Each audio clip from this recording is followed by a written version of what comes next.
As we continue on through the Gospel of Mark, I'd like to bring out the opposition that's been coming up against Jesus.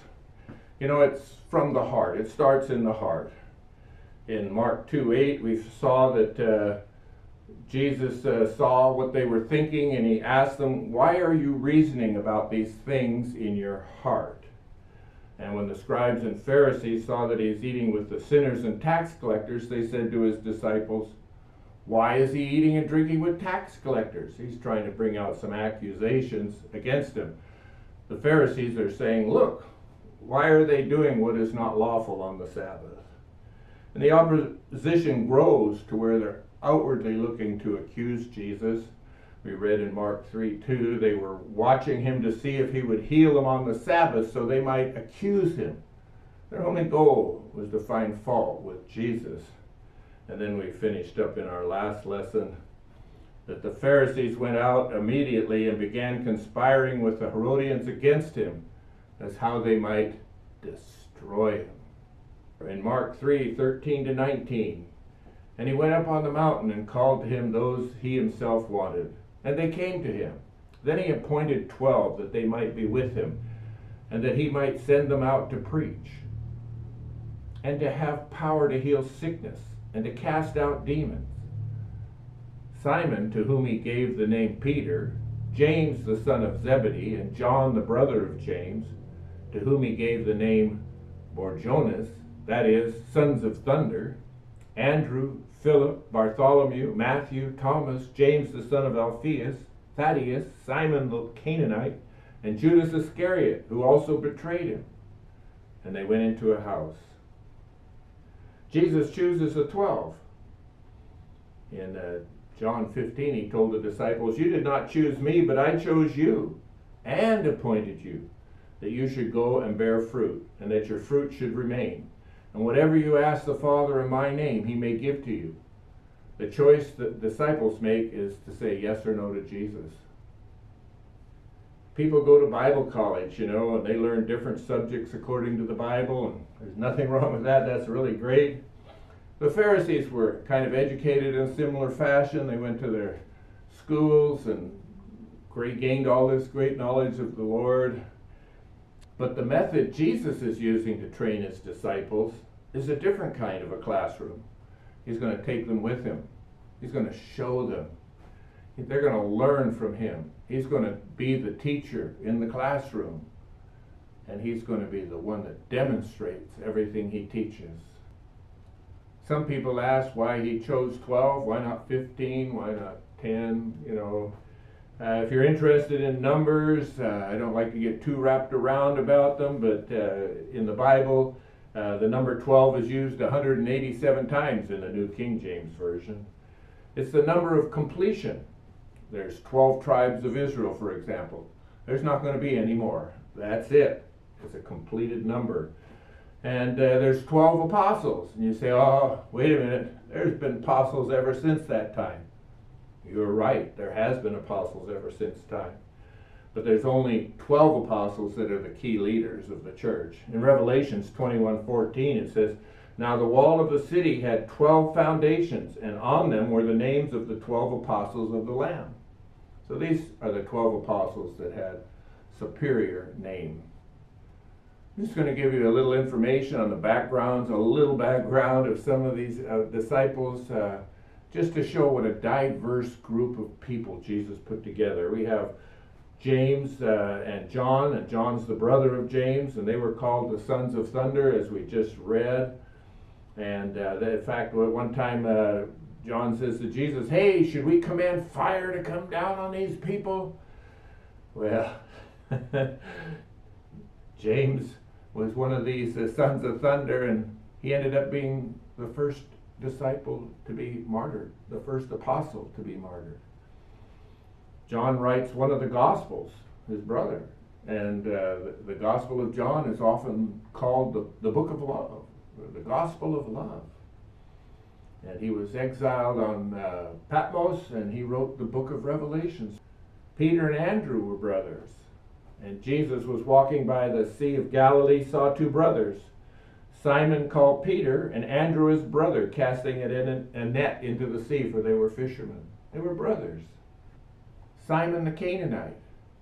That doesn't mean he was born a Canaanite, but he was a zealot. This word translates zealot in many of our modern translations, and apparently Canaanite in Greek is, that's quite a word. Kananios, I don't know, but it doesn't matter to me how you pronounce it. It meant zealot. A zealot was a member of an ancient Jewish sect aiming at a world Jewish theocracy. They resisted the Romans all the way up to 70 AD when Jerusalem fell. Bartholomew, he was also called Nathaniel. Thomas, he was called the twin. He must have had a twin brother. Matthew was the tax collector and also called Levi. And Judas Iscariot was the betrayer. What a mix of people. How are all these people going to get along? Well, they're going to get along because the center of their life is Jesus Christ. In Mark 3, 20-21, then the multitude came together again so that they could not so much as eat bread. But when his own people heard about this, they went out to lay hold of him, for they said, he's out of his mind. Now the crowds have grown so big in Jesus and his disciples that they can't even sit down to have a meal without interruptions. But there's two schools of thought on this phrase, he's out of his mind. Jesus is so overworked, he's so underfed, he can't make a rash decision. Or Jesus is just going crazy trying to deal with all these crowds and needs to be rescued. In Mark 3:22-27 it says, and the scribes who came down from Jerusalem said, he has Beelzebub, and by the ruler of the demons he casts out demons. They got it all figured out. So he called them to himself and said to them in parables, how can Satan cast out Satan? If a kingdom is divided against itself, that kingdom cannot stand. And if a house is divided against itself, that house cannot stand. And if Satan has risen up against himself and is divided, he cannot stand, but has an end. No one can enter a strong man's house and plunder his goods unless he first binds the strong man, and then he will plunder his house. So Beelzebub, that's a name given to Satan. Apparently it means dung god. Since flies are attracted to dung, Beelzebub also has been translated Lord of the Flies. What a title. But we know these scribes aren't seeking for Jesus' best interest. Jesus is always demanding the demonic powers he cast out to be silent and not to proclaim who he is. And as we've already discussed, the Pharisees, they're not so willing to be silent. The Pharisees have to acknowledge all the mighty works that Jesus is doing. They acknowledge he's been casting out demons. They just have to have a bad reason for him doing it. They don't want to accept that Jesus is the Christ who has come in the flesh. They must have another reason that gives Jesus his authority over demons. And it's because you're possessed with Satan. That's why you have the power. And Jesus, you're the top official in this chain of command. Satan has a kingdom, and if he's casting out demons, there must be a civil war going on. I'm going to get rid of the guys that are doing all the damage for me.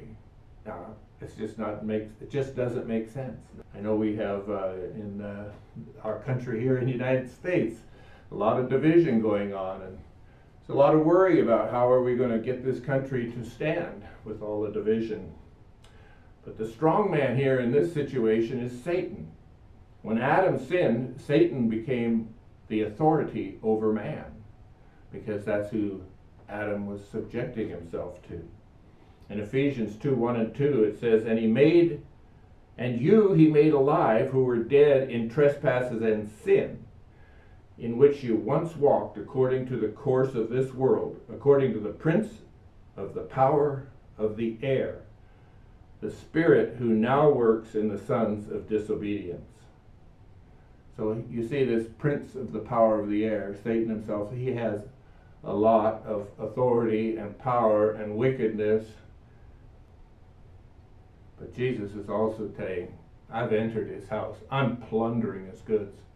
I'm casting out demons. I'm telling him to be silent. I'm in his territory. I'm binding Satan. People, you don't have to live under Satan's power anymore. We're going to set you free that the Holy Ghost can come and dwell freely within you. Jesus has invaded the earth with the power of heaven and just destroying the works of the devil. Jesus said in John 12:31, now is the judgment of this world. Now the ruler of this world will be cast out. This world is not going to belong to Satan.